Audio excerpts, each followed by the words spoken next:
Hi everyone, this tutorial is about the D-latch with enable. Last tutorial we covered D-latch.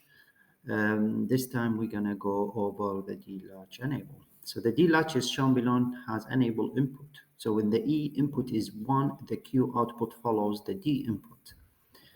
In this situation, the latch is said to be open and the path from the input D here to the output Q is transparent. That's why sometimes they call it the transparent latch.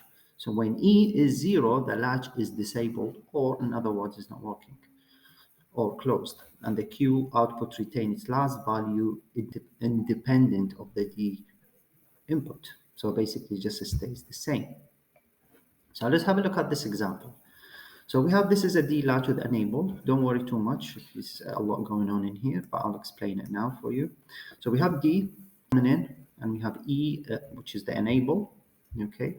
Now, just like when we D latch tutorial, we follow characteristics. So when we have the zero, the rule, if enable is 0, X here, just like I mentioned earlier, when E is 0, the latch is disabled. Okay, so no, and Q just retain its last input. When enable is 1 and the D is 0, then Q is reset.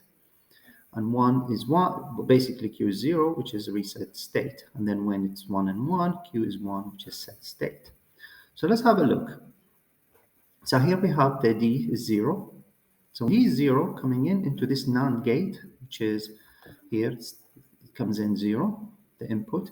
So while the enable here is 0, so if D is 0, enable here is 0, then of course we don't have here, no, like I mentioned here, it's closed or disabled. So when it's 0 into the NAND, comes out invert NAND gate rule from the logic gate comes 1 and enable is 0 already. So here we have so 0 and 0 in AND gate is 0, and because it's NAND negative, so we invert it into 1. And here if it's 0 comes in, invert becomes 1, and then invert again into 0 for NAND gate, because 0 and 0. So here we have 0 coming in, and then here we have 1. So 1 and 0 in AND gate is 0. Invert it, it becomes 1. So here where we're looking at here, so we have S and R. So if S is 1 and R is 0, then Q is 0. And negative Q is 1.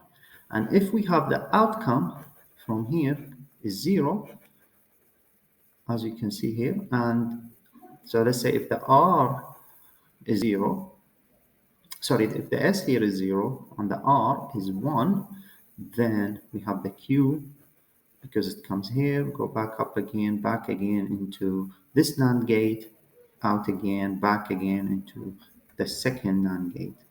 Then Q is 1 and negative Q is 0. So basically all you got to do is just follow the path, okay, and then look at your logic gate and see what's your output, okay, and then what's your output from these two gates into the input for those S and R, then you will get your result by following this rule. So like I said here, if we have S is 1, R is 0, then Q will be 0 and negative Q will be 1. And if I have the opposite where S is 0 and R is 1, then we have the Q negative is 0 and Q is 1. So that's, we basically, if enable is 0, then we have 0 coming in. So D is 0 and enable is 0, then here is disabled. So if we have 0, and then let's say enable is 1, so 0 comes in, and then here we have 1 comes in, 0 and 1 is basically 0. Invert it, because it's NAND gate, it becomes 1.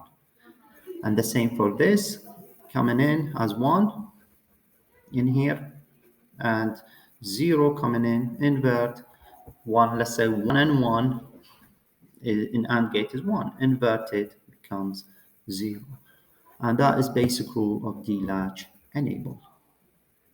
Now, if you want to follow, if you look at my previous tutorials for RS flip-flop clock diagram, you will be able to understand how we arrange this basically diagram in terms of the Q and the negative EQ.